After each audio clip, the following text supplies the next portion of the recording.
এর হাত থেকে দেশকে মুক্ত করবার জন্য এখন থেকে যার যা আছে তাই দিয়ে নামতে হবে। আর দেশের জনগণই আমাদের শক্তি, জনগণকে নিয়েই আমাদের এগিয়ে যেতে হবে।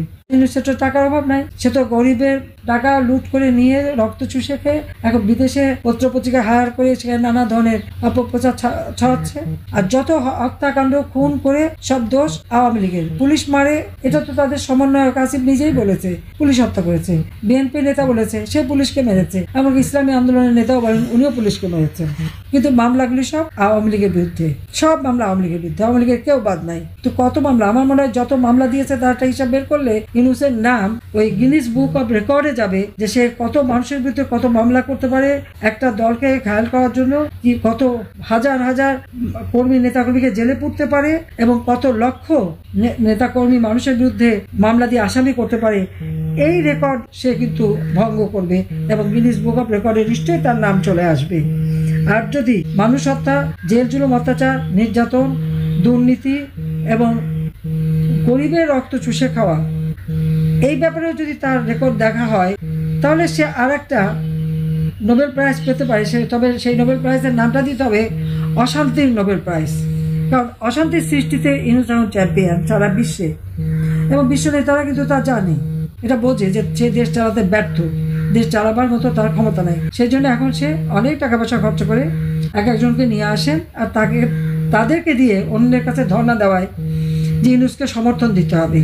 এখানে অনেক হাই কমিশনার আছে, অ্যাম্বাসাডার, তাদেরকে দিয়েও রিকোয়েস্ট করে ইউনূসকে সমর্থন দিতে হবে। কেন ইউনূসকে নাকি মাথায় করে এনে ক্ষমতায় বসিয়েছে? সে তো সেখানে বললেও সে সূক্ষ্ম পরিকল্পনা করে শেখ হাসিনাকে ক্ষমতার থেকে হটিয়ে দিয়ে নিজে ক্ষমতা এসেছে। বিল ক্লিন্টনের ফাউন্ডেশনে বললো এটা সম্পূর্ণটাই তার সেই সূক্ষ্ম পরিকল্পনা, অর্থাৎ ম্যাটিকুলাস ডিজাইন করা পরিকল্পনা। কোনো নেতা নাই, ছাত্র জনতা কিছু নাই। আবার সুইজারল্যান্ডে ডাভোসে ওয়ার্ল্ড ইকোনমিক ফোরামে যে বলে যে আমি কিছুই জানতাম না, উনি নাকি কিছুই জানতো না, ওনাকে নাকি সবাই ধরে এনে ক্ষমতায় বসিয়েছে। তো যারা ধরে এনে ক্ষমতায় বসিয়েছে তার দেশের যে সর্বনাশটা করেছে এটা কি তারা একবার চিন্তা করতে পারে? দারিদ্রের হার যেটা আমি 18% কমিয়েছিলাম, নিশ্চয় এটা এখন 19-20-এ চলে আসছে। আমি 26.88 বিলিয়ন রিজার্ভ রেখে এসেছিলাম। ইনফ্লেশন আমার 9%-এর মধ্যে ধরা ছিল, সেখানে 11%, 14% পর্যন্ত ইনফ্লেশন তুলেছে। দারিদ্রের হার বাড়িয়ে দিয়েছে। তো কোন উপকারটা করলো দেশের মানুষের? আজকে চাল, ডাল, তেল, লবণ প্রত্যেকটা জিনিসের দাম বেড়েছে। আমাদের শীতকালে এই সময় তো সাধারণত জিনিসের দাম বাড়ার কথা না, কিন্তু তারপরেও সব জিনিসের দাম বেড়েছে। আবার পরে জিনিসের দাম নাকি কমিয়ে দিয়েছে। কমানোটা কি? প্রত্যেকটা মিডিয়া, রেডিও, টেলিভিশন, পত্রিকা, সব জায়গায় ইউনূসের এজেন্ট বসা এবং তাদেরকে থ্রেট করা হয় এবং সেখানে মালিকানাও কেড়ে নেওয়া হয়েছে। বাজারে যে টেলিভিশন নিয়ে যাবে আগে বলে দেয় দাম কমিয়ে দিতে, যদি কমিয়ে না বলে তো ওই দোকানও থাকবে না, লুটপাট করবে, আর টেলিভিশনও থাকবে না, জ্বালিয়ে দেবে। তখন তারা কম করে দাম বলতে বাধ্য হয়। কিন্তু প্রকৃত দাম পাওয়া যায় যখন ক্রেতারা নিজেরা কেনে, তাদের পকেটটা যে খালি হয় সেটা তারা বোঝে। আজকে দিনমজুরের আয় রোজগার নাই, আজকে সাধারণ খেটে খাওয়া মানুষের আয় রোজগার নাই, ব্যবসা বাণিজ্য নাই, একটার পর একটা শিল্প কলকারখানা বন্ধ। এ পর্যন্ত প্রায় 150-এর উপর গার্মেন্টস বন্ধ হয়ে গেছে, ইন্ডাস্ট্রি বন্ধ হয়ে গেছে, শ্রমিকরা বেকার হয়ে মানবেতর জীবন যাপন করছে। আজকে কৃষকরা সেচ পায় না, সমস্ত জমি চাষ করতে পারতেছে না, কি বিদ্যুৎ নাই। আমি তো প্রত্যেক ঘরে ঘরে বিদ্যুৎ দিয়ে এসেছি, বিদ্যুতের তো কোনো কমতি ছিল না।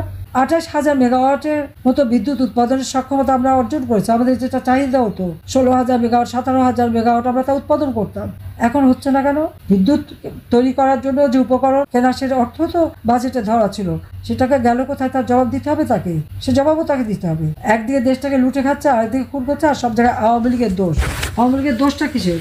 আওয়ামী লীগের আমলে এই দেশের মানুষ দারিদ্র্যমুক্ত হয়েছে। আওয়ামী লীগের আমলে এদেশের মানুষ দুবেলা কেন 3 বেলা 4 বেলা খাবার সুযোগ পেয়েছে। আওয়ামী লীগের আমলে এদেশের মানুষের বিনা পয়সা ওষুধ পাচ্ছে কমিটি ক্লিনিকের মাধ্যমে, চাকরি পেয়েছে, কাজ পেয়েছে, ফ্রিল্যান্সিং করতে পেরেছে, স্যাটেলাইট বঙ্গবন্ধু 1 উৎক্ষেপণ করে দিয়ে মানুষকে আমরা সুযোগ করে দিয়েছি, প্রযুক্তি শিক্ষা দিচ্ছি।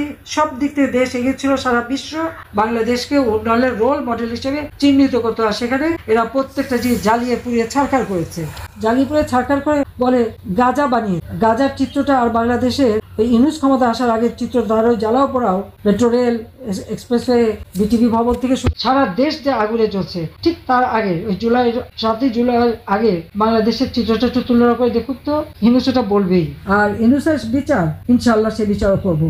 দেশের মানুষের অর্থ সম্পদ লুটে নিয়ে হত্যা করে বাংলাদেশটাকে একটা শ্মশানে পরিণত করে আজকে সে বেশ সুখে বাস করে এখন আর নিজের বোধহয় আত্মবিশ্বাস করে গেছে, এখন এর কাছে ধর্ণা দেয়, ওর কাছে ধর্ণা দেয়, তাকে যেন একটু সমর্থন দেয়। এটাই হচ্ছে তার চরিত্র। সবাই তোমরা ভালো থাকো, সুস্থ থাকো, এবং সবাই যারা আছেন মুরব্বী সবাইকে আমরা বলবো ভালো থাকেন, সুস্থ থাকেন। ইনশাআল্লাহ জয় আমাদের হবে, মনোবল রেখে চলতে হবে। জয় বাংলা, জয় বঙ্গবন্ধু।